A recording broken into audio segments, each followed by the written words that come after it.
Welcome back, friends out there in TV land, to another episode of Baking Outside the Lines with me, Lani Halliday. We are going to be focusing on meringue today.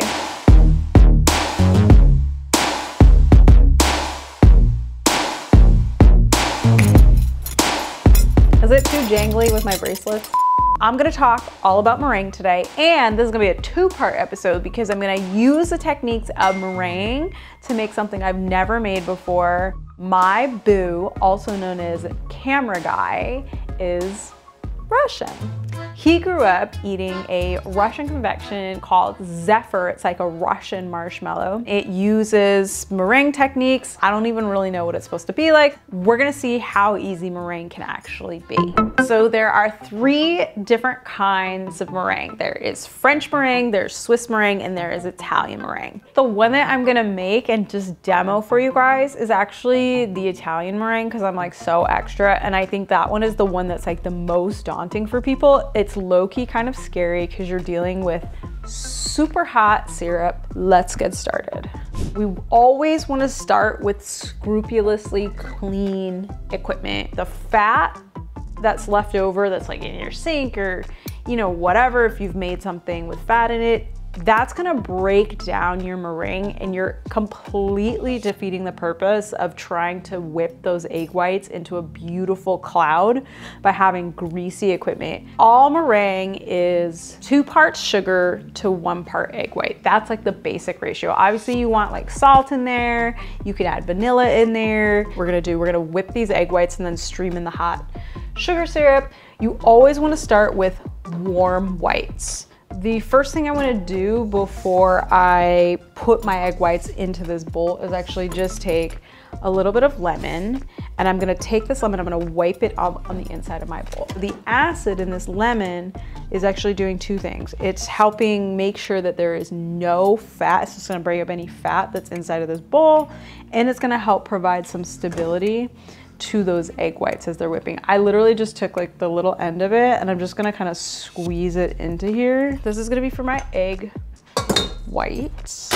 Just to be sure, I'm just gonna like rub the tines of my whip or whisk that together, and then I just need my egg whites. I've got 200 grams of extra fine sugar ready to go for this Italian meringue, which means I need 100 grams of egg whites to go with this sugar. 100 grams is going to be about 3, maybe a little bit more than 3 egg whites. Straight into this bowl. Next, I'm just going to take the sugar that I have ready to go. Being careful not to get the grains of sugar up the sides of the pot. I just need a little bit of water. So I just added enough to kind of like wet and cover the sugar. I'm gonna turn this on and then I'm gonna bring it up to like 240. Once I get to about 220, I'm gonna get my egg whites going because I need to time this to be at soft peak and this to come to 235, 245 at the same time. Whisk it by hand and just bring it to like a foaming stage. It's basically like a beer with a head sitting on top of it. There's like liquid at the bottom and foam on top. And that's just the foaming stage. We're literally just, this bad girl's ready. Let's go.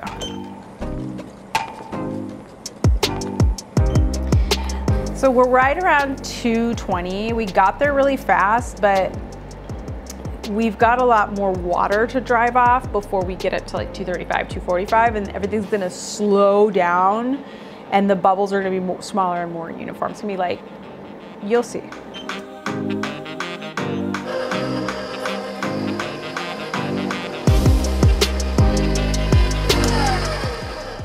Right, so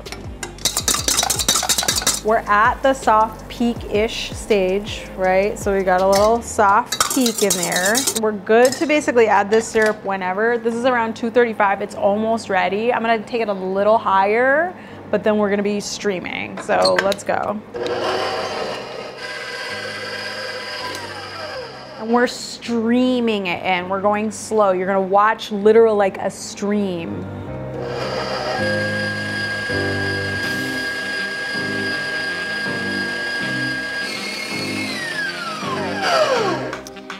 All of that syrup is added into this mix now, and I basically cannot overmix this. And this can just keep going and going and going. I'm gonna just keep beating it for a while to let it increase in volume, but you could essentially use this now.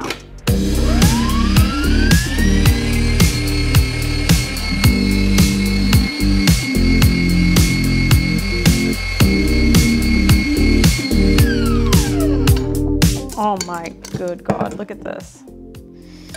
You can do this with aquafaba too. Doesn't have to be egg whites. I'm gonna add some vanilla, but this is basically it. You can top your pies with this. You could literally just like eat it like a marshmallow. If there was gelatin in here, this basically would be a marshmallow. Oh, a macaron, of course. So a French macaron. If you have any questions on technique, comment below, I will answer. And I think it's gonna be time for part 2 really soon. I think I just need to add a little bit of vanilla to this. I'm gonna use this for piping practice, and then we're gonna make this Zephyr. So tune in next week for part 2. We're gonna make this Zephyr, this unknown to me recipe. If you are Russian or Eastern Bloc and you grew up eating Zephyr, throw some comments in there. Tell me what you are thinking or how poorly you think I may or may not do this Zephyr recipe. We're gonna be like Zephyring our faces off. Hopefully I got this beautiful pear sauce from Migliorelli, the farm in Trivoli, New York State, at the farmer's market, Union Square Farmer's Market. I'm gonna use this for the Zephyr. It's basically gonna be like little pear marshmallow cookies. Tune in next time. Okay? Thanks.